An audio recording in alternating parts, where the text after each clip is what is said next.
Sylvia Plath Lives, presented by Smith College Special Collections and Karen V. Kukiel. To mark today's U.S. release of the second volume of the Letters of Sylvia Plath, edited by Peter K. Steinberg and Karen V. Kukiel, published by HarperCollins, we offer an excerpt of Plath's 6-page letter to her college roommate, Marcia B. Stern, on Saturday, December 15, 1956. We tend to read Plath through the lens of death, but her remarkable letters reveal how hard Plath worked to survive, to create great poetry, and to live every moment of her life to the fullest. Dearest Marty, at last. Believe it or not, I have been mentally writing you letter after letter all this past hectic term, but had to wait till this week and all papers, protocol, and sundries were over. My wanderlust, which I thought was inexhaustible, came to an end with a rapid bang after this summer of lugging pack on back to London, Paris, all through Madrid, to an incredible, lovely little Spanish resort village a couple of hours down from Valencia, where from the huge white house I lived in, with its own fig tree and grape arbor, I could see a minute corner of the blazing Mediterranean for the 5 weeks I lived, swam, wrote, and sunned there. I'm enclosing a bad article with some drawings I did of the place. I've started drawing again, these queer, blocky little sketches, and it is a good feeling. How I got through one paragraph without telling you my enormous news shows how disciplined I've become. I am, wonder of wonders, married! I've been so frantic with work, official interviews, and moving out of Whitstead into the new apartment, I haven't had a chance to write a soul except Mother. His name is Ted, Edward James Hughes, and he is the most magnificent man ever. I can't really describe how all this happened. I simply couldn't imagine myself married, at least not to anybody I'd ever met. And then, one blustery Saturday night last winter, I walked into this wild literary party given for a new magazine.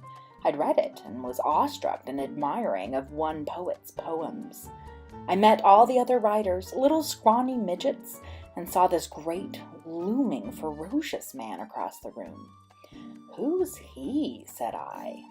"Well, he is now my husband." Ironically, he'd read some of my poems before meeting me, and there was a sudden sound of hurricanes in my ears, and I just knew. He was very simply the only man I've ever met whom I never could boss. He'd bash my head in. We had the most incredible spring in Cambridge. Ted is a crack shot and fisherman, discus thrower, and can read horoscopes like a professional. Both of us write like fury and are each other's best critics. He started me writing and drawing again after a bad winter, and I am his secretary and his American agent. I'm the only married undergraduate woman in Cambridge on my lovely grant. They don't think you can cook and cogitate at the same time, generally. And we found a cheap flat right on the edge of the Grantchester Meadows, with river and cows, and a job opened for Ted teaching English and drama to a secondary modern boys' school of near Cretans. I can't wait to get home. Ted is staunchly British, but I am hoping that he will see the enormous difference in America and want to settle there eventually. Ted is just 26, and I am convinced will be the best poet since Yeats and Dylan Thomas. He has got raging power and violence, combined with amazing discipline and a great sense of humor. Oh my. I hope we get jobs in Massachusetts. It would be heavenly to be near you. I miss woman talk. The English women are pathetic, either blue stocking cows or butterflies with frivolous, hectic accents. My greatest woman friend is my philosophy instructor, a blazing, brilliant South African Jewish woman, incandescent with brilliance and creative and lovely. She gives me an extra hour each week and has been my salvation among the grotesque female dons at Newnham. If you have waded through all this, you are amazing. Do write back soon. I can't wait till June. Ted sends Christmas greetings and says hello too. Much love to you both, Sylvia.